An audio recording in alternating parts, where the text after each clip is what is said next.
하나님 아버지, 이전도 우리 영혼의 눈과 귀를 열어주셔서 진리의 말씀을 깨닫게 하여 주시옵소서. 우리를 향해서, 우리 가운데 우리를 위해서 들려주시는 그 말씀에 하나님의 마음을 기울이고 그 말씀으로 말미암아 우리 영혼이 소생함을 얻는, 또 우리의 삶에 하나님을 더 사모하는 마음이 회복되는 은혜를 누리게 도와주시옵소서. 예수님의 이름으로 기도드립니다. 아멘. 성도 여러분, 열왕기서를 읽다 보면 앞뒤가 안 맞는 왕들이 더러더러 등장합니다. 시작은 좋았는데 끝이 하나님 보시기에 선하지 못한 왕들입니다. 대표적인 왕 솔로몬을 이미 우리가 보았습니다. 오늘 아사왕도 그 중에 하나입니다. 그런가 하면 여러분, 우상에 여전히 찌든 삶에서 헤어나오지 못했던 그런 아버지 밑에서 아사 같은 왕이 나왔다는 것이 또한 참 아이러니합니다.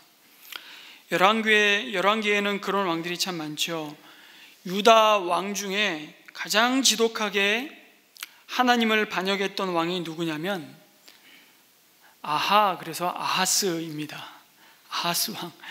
북이스라엘의 가장, 정말 하나님 보시기에 가장 악한 왕이라고 할 수 있는 왕은 누굴까요? 북이스라엘은 대부분이 악했기 때문에 그래도 대표주자를 뽑으라면 역시 아합입니다. 아합. 남유다는 아하스 왕인데요. 그런데 그의 뒤를 이은 왕이 그의 아들인 히스기야 왕입니다. 그런가 하면 히스기야 왕과 같은 아사 왕도 정말 신앙개혁을 해서 정말 하나님을 사모하는 그의 마음이 일평생 한결같았다라는 이 놀라운 하나님의 칭찬을 듣는데요. 그러나 산당은 제거하지 못했습니다. 모든 산당은. 근데 히스기야는 산당까지 다 제거하고 맙니다.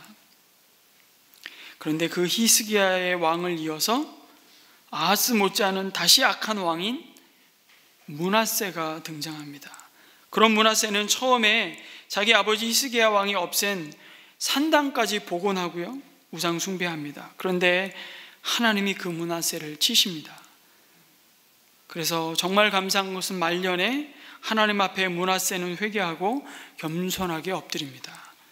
그런데 이어서 아몬 왕은, 그의 아들 아몬은 회개한 아버지 므낫세를 본받아 신앙개혁을 이어간 것이 아니라 므낫세보다, 성경의 표현이 이렇게 해놨어요, 더 악한 길로 가다가 왕궁에서 죽임을 당합니다.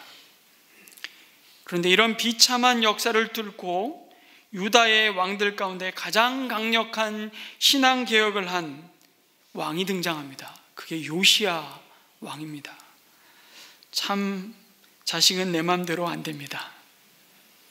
그래서 자식 때문에 속 끓이지 마시고 부모가 할 일은 끊임없이 하나님 앞에 엎드리는 것밖에 없습니다. 자식은 부모를 하나님 앞에 겸손케 하는 통로인 것 같습니다. 그래서 자식이 정말 믿음 안에서 잘 자라 주었습니까? 그래도 부모가 힘줄 게 하나도 없습니다. 그걸 부모 자랑 삼으면 아직 부모 자격 없는 겁니다. 나를 닮았으면 그런 자식이 나올 리가 없기 때문입니다. 부모가 믿음의 본을 보일 필요가 없다는 말이 아닙니다. 사무엘 같은 위대한 신앙 아래 불량한 자식들이 나오는 것을 생각할 때, 그래서 속썩이는 자식 때문에 자책하지 말고 기도하게 되는 것입니다. 대놓고 정말 자랑질하고 싶은 자식 때문에 우쭐해하지 말고 정말 난 한 게 없습니다. 주님의 은혜입니다. 감사의 말밖에 없는 것이 부모의 마음입니다.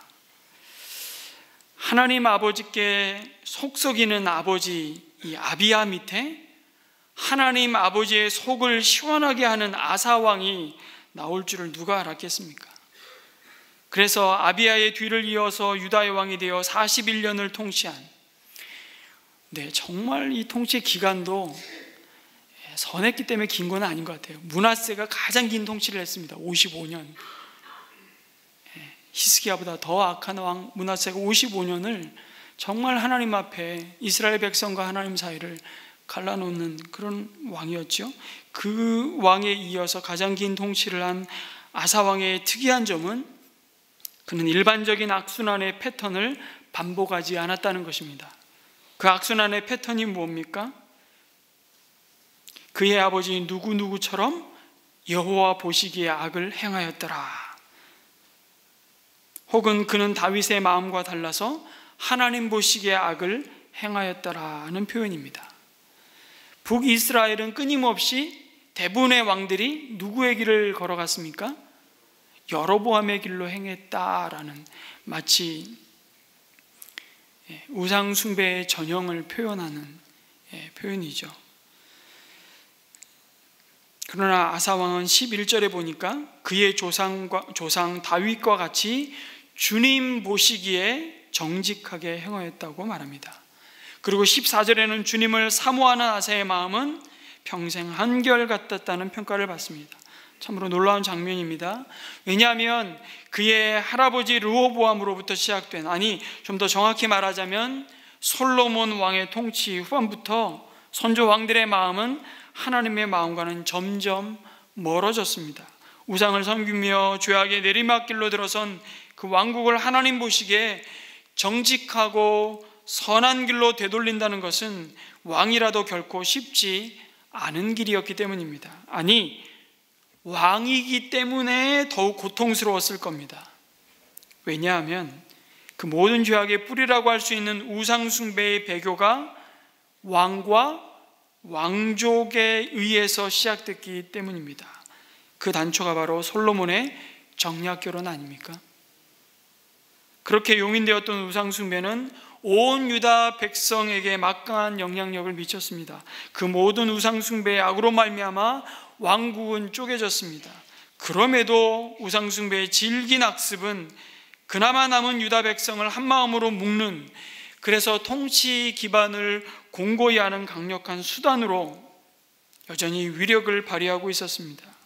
그래서 여로보암이 다스리는 북이스라엘이 그랬던 것처럼 남유다 백성들도 땀만 먹지 않도록 하기 위해서 뭔가 눈에 보이는 가시적이고 참 매력적인 우상을 세우고 백성들로 하여금 거기에 종속되게 만들었습니다. 거기에 마음을 의지하게 만들었습니다. 어떤 점에서는 이 산당과 각종 우상 숭배의 배교는요, 일종의 우민화 정책이라고도 할 수 있습니다.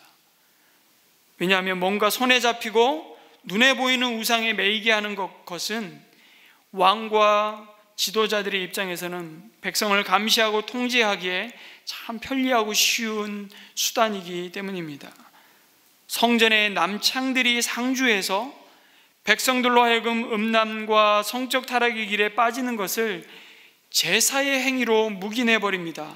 그런 점이 이것을 잘 보여주죠. 그래서 그 모든 우상을 제거하는 것은 왕이라고 할지라도 스스로를 부정해야만 하는 꼴이었습니다. 이런 말씀은 이 아사 왕을 둘러싼 환경과 사람들을 보여주는 장면에서 잘 드러납니다. 이미 온 나라의 산마다 산당과 우상의 제단들로 넘쳐났고 그곳은 백성들의 마음을 다 빼앗아가는 온갖 추악함으로 성행위들로 넘쳐났습니다. 가나안의 번영과 풍요를 추구하는 문화가 그들의 마음과 생각을 사로잡아 버렸습니다. 고대 왕의 권력이 참 절대적이었지만 한편으로는 대단히 취약해서 하루아침에 반역이 일어났습니다. 북이스라엘은 그것을 끊임없이 반복하죠. 그 기간도 점점 짧아집니다. 그래서 왕은 백성의 심기를 달래야 했습니다. 그런데 지금까지 관습대로 해오던 우상숭배의 관행을 하루아침에 깨부수고 그 길로 가는 백성의 길을 가로막는다는 것은 왕에게도 굉장한 위험한 선택입니다. 생각해 보십시오. 모든 것이 제사 중심으로 돌아가는 사회입니다. 재정이 일치된 사회입니다. 그러면 모든 경제가 무엇을 중심으로 돌아가겠습니까? 성전과 산당과 모든 우상 숭배를 중심으로 이루어진 이익 집단의 영향력이 가장 큰 것입니다. 한마디로 국가 전체가 종교 사회였습니다. 그런데 그 판을 뒤집는 것입니다. 아사에게 그것이 얼마나 큰 두려움이었겠습니까?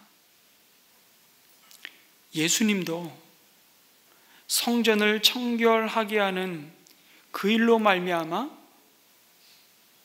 하나님을 모독하는 성전 모독죄로 사두개인들의 눈밖에 났고 사두개인들에 의해서 십자가에 못 박히게 됩니다. 그 외면적인 이유예요. 그게 뭡니까? 내 밥그릇 건드리지 말라는 것이죠. 이 당시도 전혀 다르지 않습니다. 그런데 그 중심에는 누가 있었습니까? 그의 할머니 아비살롬의 딸 마아가가 있었다고 말씀합니다. 시퍼렇게 살아서 손자의 왕권을 쥐락펴락하고 있었습니다. 여기서 열왕기 말씀은 이 아사왕을 소개하면서 아주 재밌는 표현을 씁니다. 여러분, 보통 열왕기에서 왕을 소개하면 그의 어머니가 누구인지를 소개하는데 열왕기 저자는 아사왕을 소개하면서 그의 할머니가 누구인지를 소개합니다. 그의 어머니 누군지도 몰라요. 아마 일찍 죽은 것으로 생각이 되어집니다. 왜 근데 할머니를 소개할까요? 그녀가 한결같이 하나님을 사모하는 마음과 대조되고 대척점에 서 있는 살아있는 권력자였기 때문입니다. 재밌는 것은 개역개정 성경에는 이 마아가를 아사의 어머니라고 번역했습니다. 그러면 아사의 아버지 아비야의 어머니도 마아가이고 그의 아들인 아사의 어머니도 마아가라면, 아니 무슨 이런 이상한 족보가 있습니까? 이 무슨 강아지 족보도 아니고 뭐 웨드푸스 컴플렉스입니까? 이것은 역사 기술을 하는 일종의 방식입니다. 이렇게 보시면 됩니다. 2대에 걸쳐서 아사의 아버지 아비야와 그의 아들 아사가 왕으로 등극해서도 여전히 마아가가 강력한 수렴 청정을 했다는 겁니다. 그리고 그 힘은 어디서부터 나왔습니까? 온 나라의 우상 숭배, 특히 아세라를 섬기면서 왕국의 정치, 경제, 문화 그리고 종교의 실권을 바로 할머니가 쥐고 있었다는 것입니다. 그러니 아사 왕에게 할머니 마아가의 존재는 참으로 두렵고 아사 왕은 할머니의 손에 조종될 수밖에 없는 허수아비 왕 노릇하기에 딱 좋은 처지였습니다. 그러나 아사는 우상을 제거했다고 말씀하고 악을 정산하고 이 백성이 예배하고 이 백성에게 복 주실 분은 하나님 한 분밖에 없음을 철저히 고백하고 순종하는 길로 나아갑니다. 이 일에 결코 어떤 타협과 양보가 있을 수 없음을 보여줍니다. 그 구체적인 내용을 12절부터 말씀하는데요, 그는 성전 남창들을 나라 밖으로 몰아냈습니다. 조상이 만든 모든 우상을 없애버렸고요, 심지어 자기 할머니 마아가가 아세라를 섬기는 혐오스러운 상을 만들었다고 해서 놀랍게도 대왕대비의 자리에서 폐위를 시킵니다. 그리고 모든 우상을 불살라 기드론 시내에 버렸습니다. 아사 왕에게 우상 숭배의 길에서 돌이키는 과정에 추호의 타협과 후회는 없었습니다. 이 신앙의 개혁과 선택은 선대왕으로부터 이어져 온 통치 기반을 하루아침에 무너뜨릴 수 있는 대단히 위험한 선택이었지만, 그러나 아사 왕의 그 목숨을 건 위험한 선택이 누가 보시기에? 하나님 보시기에 가장 선하고 정직한 믿음의 선택이었다고 하나님 말씀합니다. 그런데 여러분, 이런 선택을 가능하게 했던 그 원인이 무엇이었는지 열왕기서는 밝히고 있지 않습니다. 그냥 아사의 신앙개혁의 팩트만 드러낼 뿐, 어떻게 아사가 그 믿음의 길로 걸어갈 수 있었는지를, 그 이유를, 그 근거를 설명해 주지 않습니다. 그런데 동일한 이 아사의 역사를 더 자세하게 3장에 걸쳐서 역대기하는 14, 15장, 16장에 걸쳐서 아사 왕의 일생을 기록해 주고 있습니다. 거기에 아사가 이런 마음과 선택을 하게 된 이유를 소상히 밝혀주는데요, 역대하 15장에 보면 아사리아라는 선지자를 통해서 하나님의 말씀이 아사 왕에게 전해집니다. 그 내용은 이렇습니다. 왕과 이 백성이 주님을 떠나지 않는 한 주님께서도 왕과 백성을 떠나지 않으실 것이고 하나님을 찾으면 하나님이 만나 주실 것이라고, 그러나 왕과 백성이 하나님을 버리면 주님께서도 당신들을 버리실 것이라고 경고합니다. 그러면서 역대하 15장 3절 이하에 이렇게 말씀해 주십니다. 제가 읽겠습니다. 이스라엘은 오랫동안 참 하나님 없이 지내왔습니다. 가르치는 제사장도 없었고 율법도 없었습니다. 그러나 이스라엘이 어려운 일을 만나서 주 이스라엘의 하나님께 돌아와 그를 찾으면 주님께서는 그들을 만나 주셨습니다. 그때에는 세상이 하도 어지러워서 땅 위에 사는 모든 백성이 마음 놓고 평안히 나들이도 못하였습니다. 나라와 나라가 성읍과 성읍이 서로 치고 무찌르는 판이었습니다. 이것은 하나님께서 사람들이 온갖 고난 속에서 고통을 받도록 버려두셨기 때문이었습니다. 그러나 임금님과 백성은 기운을 내십시오. 낙심하지 마십시오.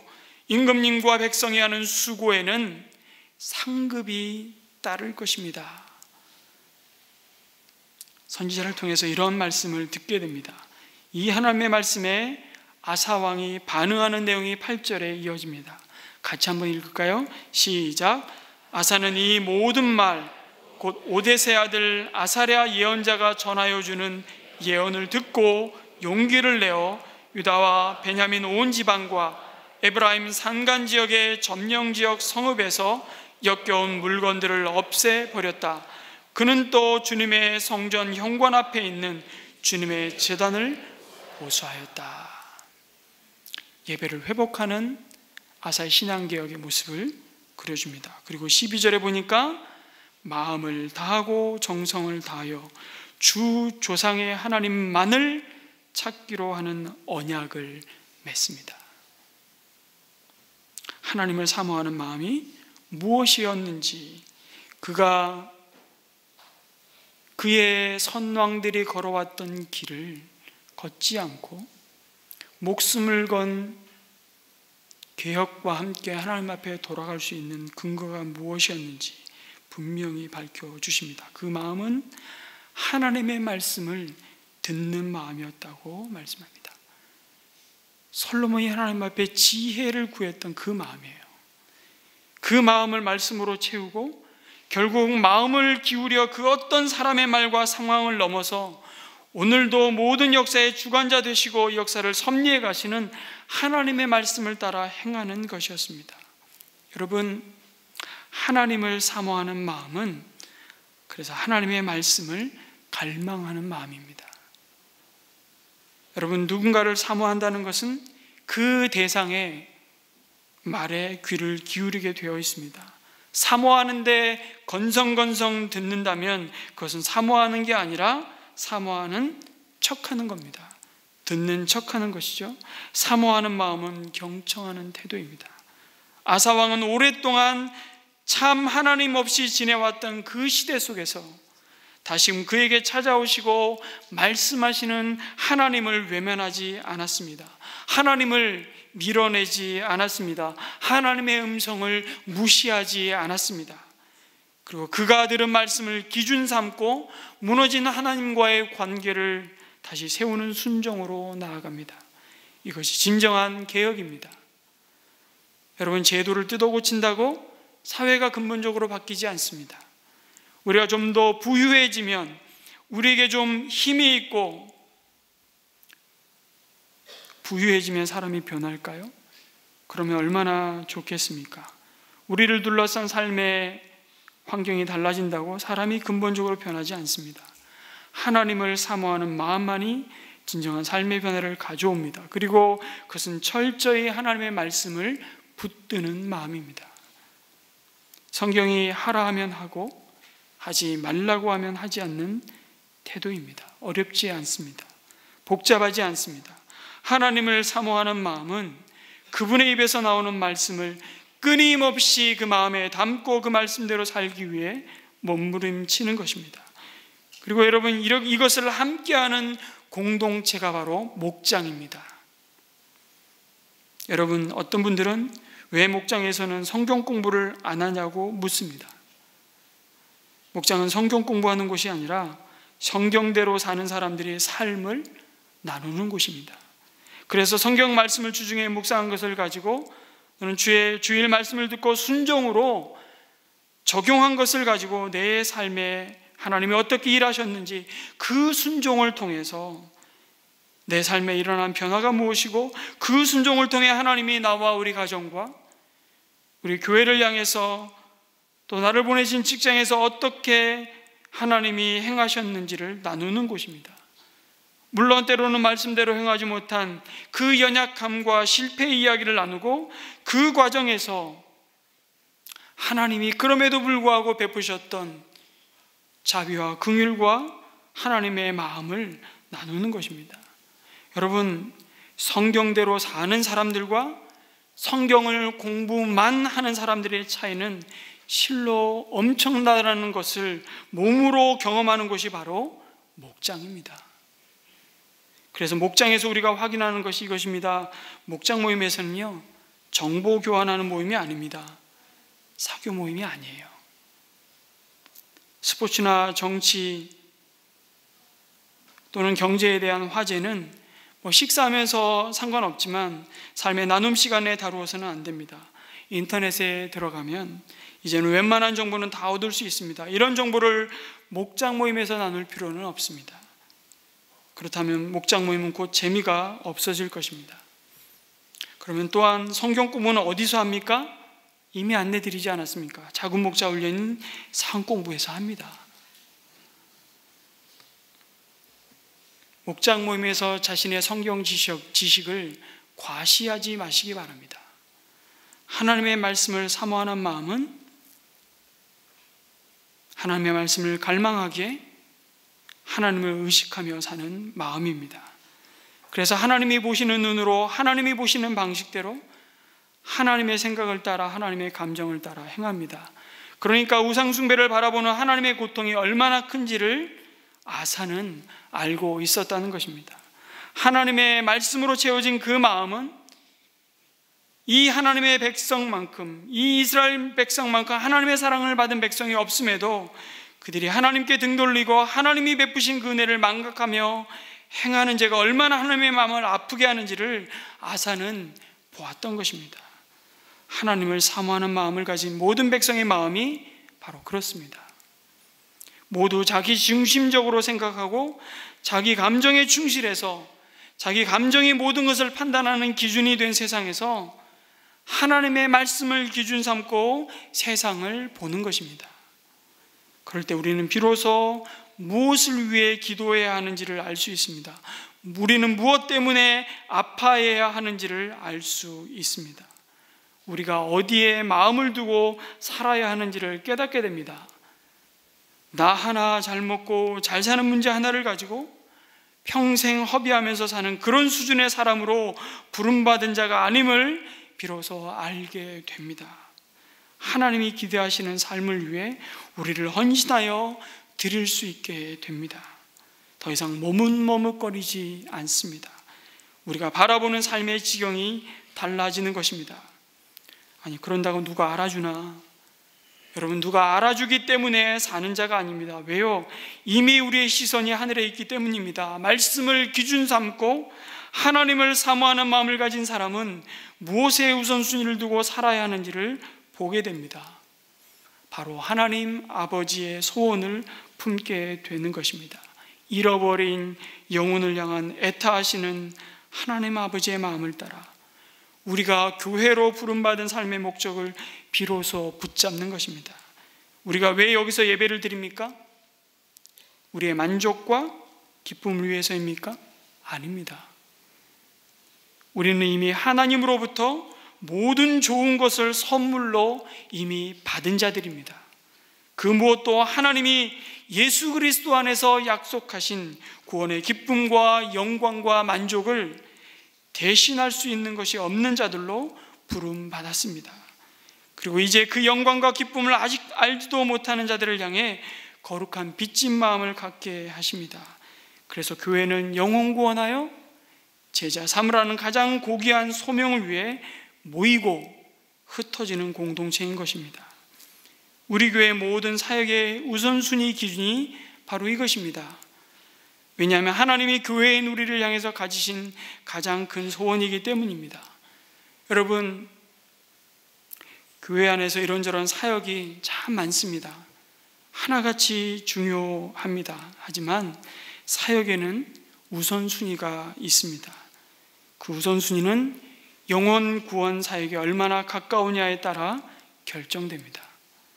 영혼 구원하는 사역이 교회의 존재의 목적이기 때문입니다. 이 원칙은 전쟁에서 싸우는 군대를 생각하면 분명해집니다. 여러분, 전쟁에서 승리하기 위해서는 정말 많은 부대가 필요하죠. 소총부대, 소위 말하는 일빵빵부터, 제가 일빵빵 부대에 있다가 아주 생고생 했거든요. 나중에 이제 전입이 또 다른 부대로 정근이 돼가지고 말년에 좀 편했는데요. 포병 부대도 있어야 되고요, 탱크 부대도 있어야 되고, 보급 부대도 있어야 되고, 행정을 비롯해서 운전병에 이르기까지 모든 부대가 필요합니다. 그러나 직접 전쟁에 나가서 싸우는 부서가 가장 중요합니다. 다른 모든 부대는 최전선에서 싸우는 병사들이 결국은 싸움에서 승리하도록 돕기 위해 존재합니다. 교회도 마찬가지입니다. 마귀의 세력과 싸워서 그 밑에서 신음하는, 종로로 타는 사람들을 구원해내는 구령의 사역이 가장 중요합니다. 다른 모든 사역은 그 구령 사역을 돕는 역할을 하는 것이죠. 우리 교회에서는 목장과 목자가 최우선권을 갖습니다. 목장이 영혼 구원하여 제자 만드는 사역의 가장 기초 공동체이고 전초기지이기 때문입니다. 목자는 그 기지를 책임지는 목회자이기 때문입니다. 성도 여러분, 그리고 목원 여러분, 여러분의 목회자는 제가 아닙니다. 여러분의 목회자는 여러분의 목자입니다. 그 목자를 위해서 기도하시고, 그 목자를 존중하시고, 그 목자에게 순종하시기 바랍니다. 그것이 여러분 영혼이 사는 길입니다. 누구보다도 애타게 목원을 위해서 기도하는 사람이 목자입니다. 가장 영적 전투의 최전방에서 오늘도 골방에 들어가 목자들은 여러분들을 위해서 기도하고 있습니다. 누구보다도 여러분들을 위해 엎드리는 자들입니다. 그 목자가 여러분의 목회자입니다. 교회 예산에서 선교의 사역이 최우선 순위인 것도 그 선교가 구령 사역에 직접 관련이 있기 때문이죠. 반면에 가끔씩 그런 질문을 하는 분들이 계십니다. 우리 교회는 왜 성가대가 없지? 성가대에 찬양이 잘 준비돼서 이렇게 하나님께 올려드리는 것도 얼마나 이 예배를 풍성하게 하는 것인데 성가대가 좀 있었으면 좋겠다, 이렇게 말씀하시는 분들이 계십니다. 성가대가 중요하지 않아서가 아니라 구령사역의 직접적인 관여가 상대적으로 적기 때문에, 사실은 대부분의 전통적인 교회를 가만히 보니까요, 믿음 좋은 분은 다 어디 가 계신 줄 아세요? 다 성가대 가 계세요.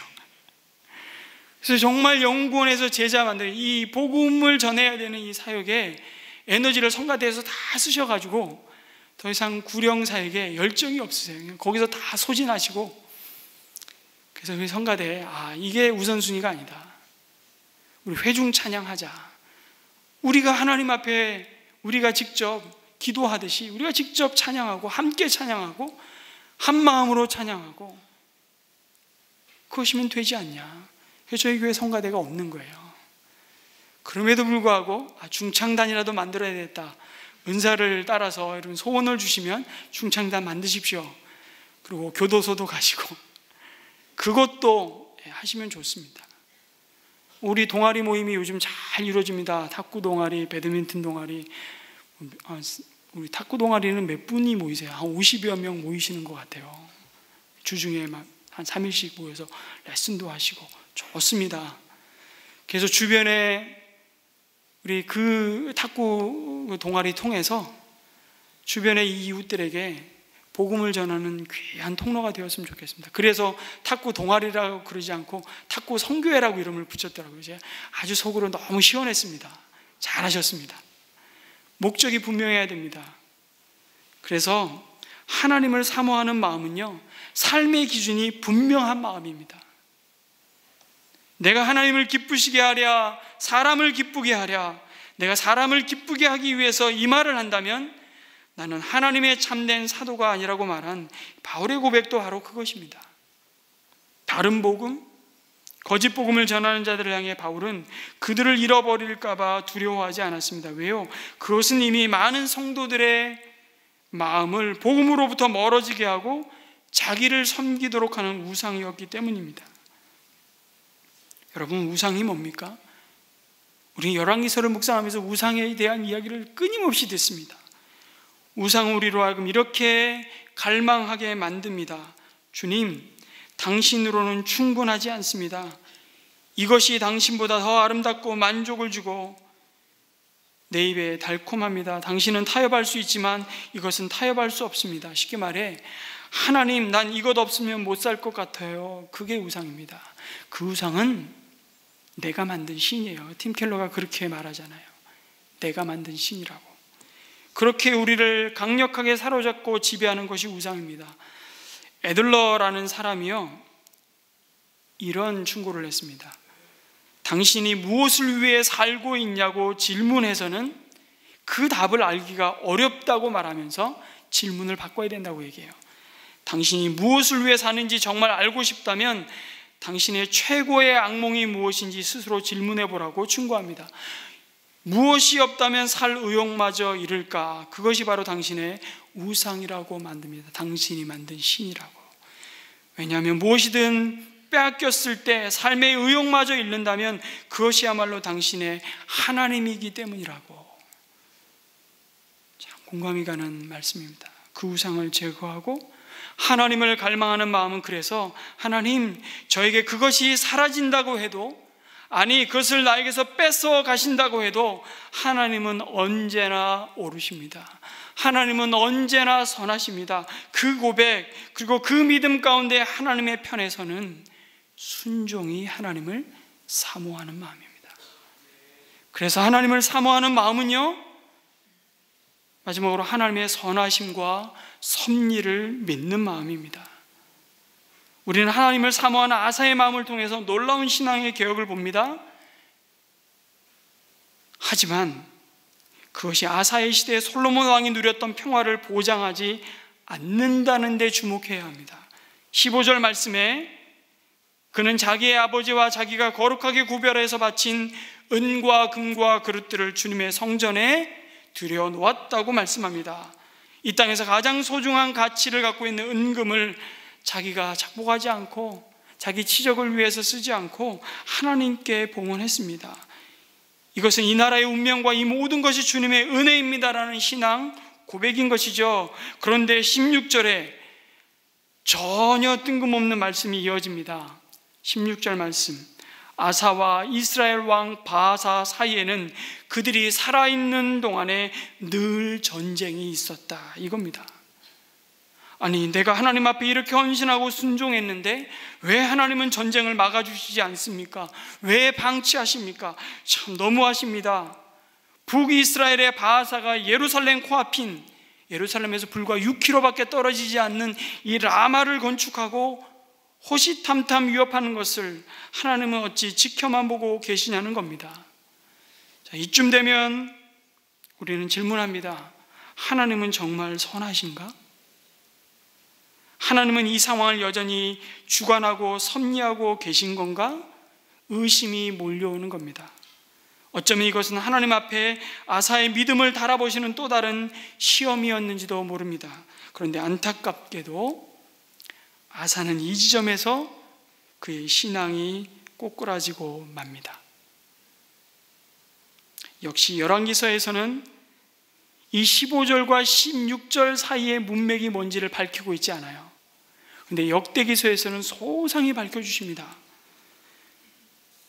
바아사와의 전쟁으로 말미암아 아사왕이 그렇게 하나님을 사랑하는 마음으로 하나님의 성전에 바쳤던 은금을 다 끄집어내어서 시리아 왕 벤 하닷에게 갖다 바쳐서 북이스라엘과 맺은 동맹을 파기해달라고, 그리고 나와 동맹을 맺자고 그래서 내 코앞에 와서 우리를 위협하는 북이스라엘을 좀 쳐달라고 부탁하는 그 내용을 열왕기서에서는 팩트만 보여주는데 역대기서에서는 그거에 대한 평가를 내리고 있습니다. 또 다른 선지자가 등장합니다. 하난이라는 선지자가 등장해서 그를 통해 아사 왕에게 말씀합니다. 아사 왕이 시리아 왕을 의지하고 왕의 하나님을 의지하지 않은 죄악이라고 책망합니다. 그 책망의 내용이 이렇습니다. 역대하 16장 9절입니다. 같이 한번 읽겠습니다. 시작. 주님께서는 그 눈으로 온 땅을 두루 살피셔서 전심전력으로 주님께 매달리는 이들을 힘있게 해 주십니다. 이번 일에 임금님께서는 어리석게 행동하셨습니다. 이제부터 임금님께서는 전쟁에 휘말리실 것입니다. 이미 하나님은 그 눈으로 온 땅을 두루 살피시고 계시다고 말씀합니다. 여전히 그 상황 속에서도, 진도가 나가지 않는 그 답답한 현실 속에서도 여전히 하나님은 아사 왕을 비롯한 그 백성을 붙드시고 계시다고 말씀하셨고, 사실 아사 왕은 북이스라엘 바사는 비교도 안 되는, 이렇게 표현했어요. 병거와 군마도 헤아릴 수 없을 만큼 강한 에티오피아 군과 리비아 군이 쳐들어왔을 때에도 아사 왕이여 당신은 주님을 의지하시지 않았습니까? 하나님께서 그들을 왕의 손에 붙여주시지 않았느냐는 말을 듣습니다. 무슨 말입니까? 하나님의 은혜를 망각했다는 것입니다. 그때 당신이 뭔 능력이 있어서, 그때 당신에게 무슨 지혜와 군대가 있어서 이 전쟁을 이겼냐는 겁니다. 오직 당신이 하나님만 바라보고 주목하고 의지한 믿음 아닙니까? 지금 하나님과 그것을 묻고 있는 겁니다. 여러분, 인생의 어떤 위기 앞에서 우리는 끝까지 주님을 신뢰할 수 있을까요? 여러분, 신앙은, 믿음은 결국 그것을 묻고 있는 싸움입니다. 주님을 사모하는 아사의 마음은 평생 한결같았다고 하셨는데, 그 아사에게도 하나님을 향한 믿음의 틈으로 불신의 공격이 거세게 밀려왔습니다. 여러분, 하나님께 온전히 순종하는 쪽으로 가다 보면요, 우리 인생에 두 가지 근본 문제와 씨름하게 됩니다. 첫 번째는 말씀드렸듯이 하나님은 과연 선하신 분이신가입니다. 하나님의 선하심을 진심으로 믿어야만 우리 자신을 온전히 그분의 보호에 맡길 수 있기 때문이죠. 두 번째는 하나님은 주님이신가입니다. 다시 말해서 하나님이 실제로 세상사를 주관하시는가라는 얘기입니다. 그런데 과거나 지금이나 항상 이 두 가지는 우리의 믿음을 흔들어 놓는 의심의 대상이고 질문입니다. 하나님이 그렇게 선하신 분이라면 왜 나에게, 왜 이 땅에 이 악한 일이 벌어지게 두시는 거야? 하나님이 주관하신다면 왜 이렇게 세상이 엉망인 거야? 이 두 문제가 언제나 우리의 신앙의 발목을 잡습니다. 그래서 결정적인 순간에 하나님보다 사람이, 하나님의 말씀보다 이 세상이 추구하는 가치와 가르침이 우리에게는 너무 큰 골리앗이 되어서 우리를 절망케 합니다. 우리를 두렵게 합니다. 이 문제가 가슴속에서 풀리지 않으면 우리는 하나님과 화목하기 쉽지 않습니다. 온전한 순종의 길로 나아갈 수 없습니다. 하나님을 의심하면서 어떻게 그분께 순종할 수 있겠습니까? 설령 하나님의 선하심을 확신한다고 해도 하나님께서 변화를 이루실 능력이 없다고 생각한다면 어떻게 그분께 순종할 수 있겠습니까? 그래서 여러분, 주님을 사모하는 마음은 바로 주님은 언제나 선하십니다. 그러니 무엇이든 주님의 뜻대로 하옵소서. 주님이 제게 어떻게 하시든 그것은 선할 수밖에 없습니다. 주님의 뜻이라면 저는 어둠 속에 있겠습니다. 그 어둠 속에서도 나는 여전히 주님을 찬양하겠습니다. 주님의 뜻이라면 빛 속에도 있겠습니다. 역시 주님만을 예배하겠습니다. 위로를 주셔도 주님을 찬양하고 고난을 주셔도 똑같이 주님을 경외하겠습니다. 왜요? 언제나 하나님은 선하시고 오르시기 때문입니다. 성도 여러분, 하나님은 그 믿음을, 주님을 사모하는 마음이라고 말씀하십니다. 이번 한 주간도 우리가 어떤 상황과 자리에 있든지 저는 다 여러분을 헤아릴 수 없지만 주님은 아십니다. 우리를 부르신 그곳에서 하나님의 말씀을 붙들고 여전히 말씀하시는 하나님의 세미한 음성을 듣기를 사모하는 마음이 있기를 축복합니다. 그 말씀을 따라 하나님을 끊임없이 주목하시고 의식하며 살기를 소망합니다. 그래서 어떤 형편 속에서도 하나님만을 의지하고 승리하는 저와 여러분 되시기를 주님의 이름으로 축원합니다. 아멘.